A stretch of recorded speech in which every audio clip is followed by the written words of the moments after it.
जिम्मेदारियों का इतना बड़ा बोझ मेरे नंदू के कंधों पे मत डालो जिसे वो सह न सके। उसका एक भी सपना साकार नहीं हो पाया, एक भी अरमान पूरा नहीं हो पाया। अब वो छोटू को पढ़ाई के लिए विलायत भेजना चाहता है, मुन्नी की शादी बड़े धूमधाम से करना चाहता है। क्या उसके ये अरमान भी पूरे नहीं होने दोगे तुम? नंदू को अचानक कौन सा गम दे दिया है तुमने?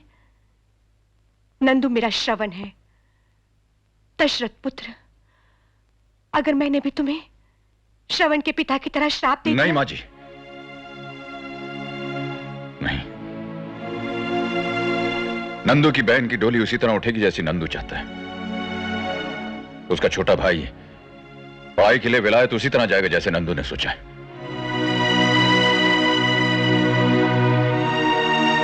दिखने में अजनबी, मन की गाथा भगवान की तरह जानने वाले, कौन हो तुम? किस नाम से पुकारूं तुझे? बचपन में नामकरण करने वाली मां की सूरत मैंने कभी नहीं देखी। बाप का नाम तक न पता चला। रिश्ते बनने से पहले टूटते चले गए। किसी ने आज तक मुझे बेटा। मां, ये लफ्ज सुनने के लिए बचपन से आज तक तरसता रहा। पत्थर की चट्टानों से लिपटता रहा, लेकिन मां के सीने से नहीं लिपट सका। भगवान ने मुझे सब कुछ दिया, बस एक मां ही नहीं दी। बेटा। मां जी,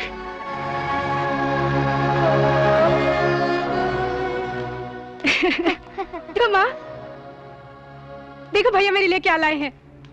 हाँ, मुन्नी को सुनहरी मछलियों के साथ खेलने का बड़ा शौक है ना? और ये छोटू अपनी क्लास में हमेशा फर्स्ट आता है कि नहीं? हाँ? अरे नंदू, ऐसा दोस्त जो भाई से भी बढ़कर हो, उसका तूने जिक्र भी नहीं किया मुझसे। मैं समझती रही मेरी पूजा व्यर्थ जा रही है, पर भगवान हमारे दरवाजे पर खटखटाते रहे और तूने पहचाना तक नहीं। मुझे शर्मिंदा मत कीजिए माँ जी। नंदू अपने बाप की तरह खुददार है, लेकिन अब सब ठीक हो जाएगा। अगर आप इजाजत दें तो मैं अकेले में इससे कुछ जरूरी बातें करना चाहता हूँ। हाँ हाँ, लेकिन खाना खाए बगैर नहीं जाने दूंगी। अच्छा माँ, हम लोग सब एक साथ खाना खाएंगे। आओ आओ।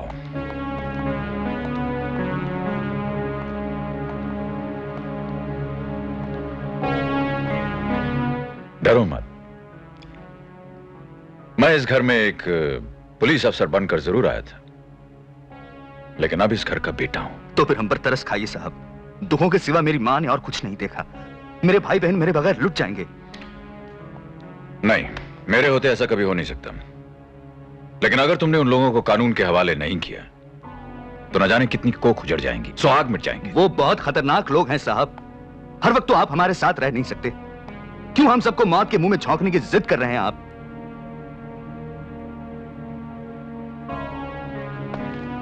देखो नंदू, फर्ज मां बाप भाई बहन सबसे बड़ा होता है। मुझे अपने साथ जबरदस्ती करने पर मजबूर मत करो। वाह बहरूपी, वाह। वर्दी पहन कर आते तो इतना दुख नहीं होता। मां कहकर मां के अनमोल रतन को लूटने आए हो। भीख मांगने आया था मां से, भीख मांगने आया था। ये कहने आया था कि आज तेरे बड़े बेटे के फर्ज को तेरे छोटी बेटी की जरूरत है। मैं इसके हिफाजत की कसम खाता हूं मां। अगर कुछ होगा तो तेरे बड़े बेटे को होगा, तेरे छोटे बेटे का बाल बांका नहीं होगा। लेकिन इससे कह कि उन लोगों के नाम बता दे।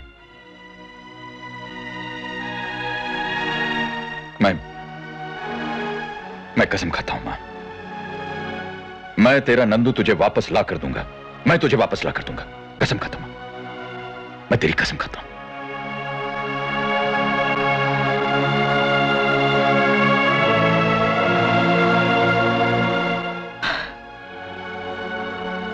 अपना वादा याद रखना।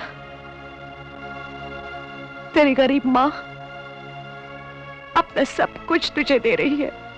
ये जानते हुए कि तुम हमें कत्ल के इल्जाम में गिरफ्तार करके पुलिस थाने ले जा रहे हो, हम बिना उज्जत के तुम्हारे जीप में बैठ गए। जानते हो क्यों? मशहूर कहावत सुन रखी होगी तुमने, मार के सामने भूत भी भाग जाते हैं, और फिर पुलिस की मार। तुम्हारे जैसों को मैंने कई बार अपनी पतलून गिली करते हुए देखा है देश पांडे। कौन से थाने ले जा रहे हो? बांद्रा? अरे दूत, जरा इस बेचारे को बता दे कि बांद्रा पुलिस स्टेशन का इंचार्ज लोटाराम सवेरे सवेरे किस मंदिर के दर्शन करके काम पे जाता है, बता दे। अरे सरकार के पैरों की जूती को तो वो अपने भगवान की मूर्त मानता है। हाँ, रोज सवेरे घर आके पहले जूते पॉलिश करता है, तब थाने जाता है। इन जूतों को पॉलिश करता है, इन जूतों को। पॉलिश महंगा है तो नाक रगड़ो सरकारी कुत्ते।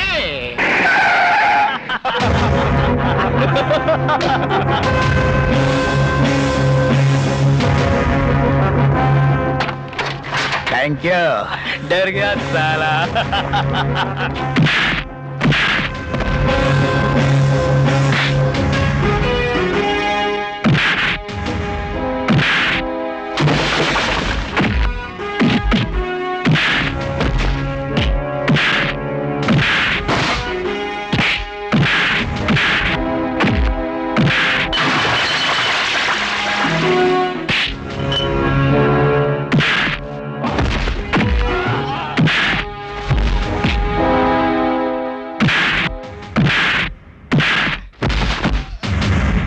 अब बोल, कहां पॉलिश करनी है? सर आपके जूतों पर सरकार।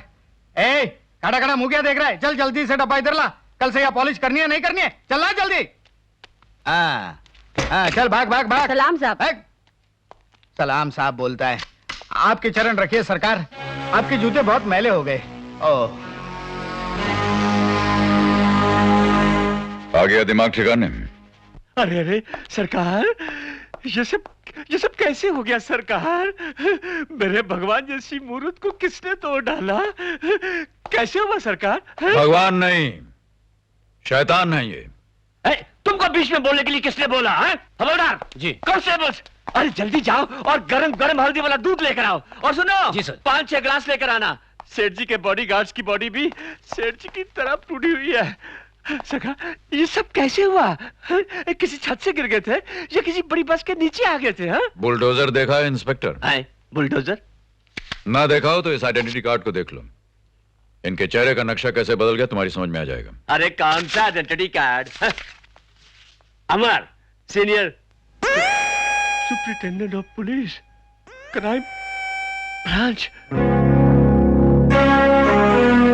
सर लोटे की पेंदी काट दी जाएगी ये नहीं सोचा था तुमने? हाँ? ऊंट जब तक पहाड़ के नीचे नहीं आता अपने आप को सबसे ऊंचा समझता है। पहाड़ जैसे ब्रिजमान के दोस्त को तुमने ऊंट की ऊंचाई देखकर हवालात में बंद कर दिया। हाय हाय हाय हाय, नहीं सरकार नहीं। सांप के कांटे का इलाज हो सकता है, लेकिन आपके इस दास के कांटे का इलाज नहीं हो सकता। मैंने झट से उससे पूछ लिया, पंचनामा तैयार किया है क्या? उस खून का कोई चश्मदीद गवाह है? तो उसने धम से ये कागज मेरे हाथ में थमा दिया सरकार। हाँ, नंदू उस देशभक्त एडिटर का चपरासी, वफादार नौकर जो साई की तरह उसके साथ लगा रहता है, उसे दूर नहीं होता। और अब उस ऊंट जैसे पुलिस कमिश्नर को पहाड़ के नीचे लाकर खड़ा करना पड़ेगा ताकि उससे भी कोई ऊंची चीज होती है ये उस ऊंट को पता लग सके। बहुत अच्छे, बहुत ही अच्छे। अच्छा सरकार, अच्छा। अबे ओ बिन पेंदी के लोटे, नहीं नहीं नहीं, कल जब अपनी कुर्सी पर बैठो तो जरा पेंदी जमा कर बैठना। यस, क्या कहा? पैरी रोड पर एक बस को जला दिया गया है। 40 पैसेंजर जलती हुई बस में फंसे हुए हैं। हाँ ठीक है, मैं 10 पुलिस कांस्टेबल्स एक सब इंस्पेक्टर के साथ वहां भेजता हूँ। हाँ इंस्पेक्टर, 4 कांस्टेबल्स मुझे भी चाहिए होंगे। नंदू को हिफाजत के साथ कोर्ट में ले जाना है। मैं पूछता हूँ, इस पुलिस स्टेशन का इंचार्ज मैं हूँ या आप? जिसको मैं जहां चाहूं भेजूंगा, जिसको नहीं चाहूं नहीं भेजूंगा। हाँ। इंस्पेक्टर नंदू को अगर कुछ हो गया तो कानून के लिए गवाही देने के लिए शायद कभी कोई खड़ा नहीं होगा। पुलिस हमेशा झूठे गवाह खड़े करती रही है और खड़े करती रहेगी। नंदू झूठा नहीं, चश्मदीद गवाह है। और वो तीनों जिनको आपने हवालात में बंद कर रखा है, वो खूनी नहीं, शहर के रईस और इज्जतदार इंसान है। कल तक तो गले से आवाज नहीं निकल रही थी, आज गरज गरज के बरस रहे हो। एक ही रात में ऐसा क्या हो गया इंस्पेक्टर?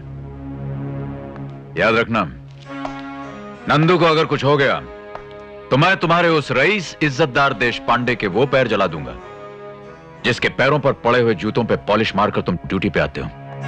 और हां, जिनके खूंटे पर तुम उचक रहे हो उनसे कह देना कि मैं अकेला ही एक पूरी बटालियन के बराबर हूं।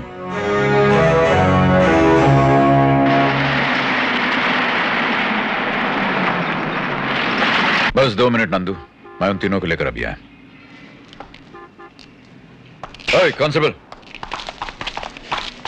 देखो जरा इधर ध्यान रखना। हाँ साहब। ये सरकार की अमानत तो है ही, मेरी भी अमानत है, समझे? जी साहब। ठीक है।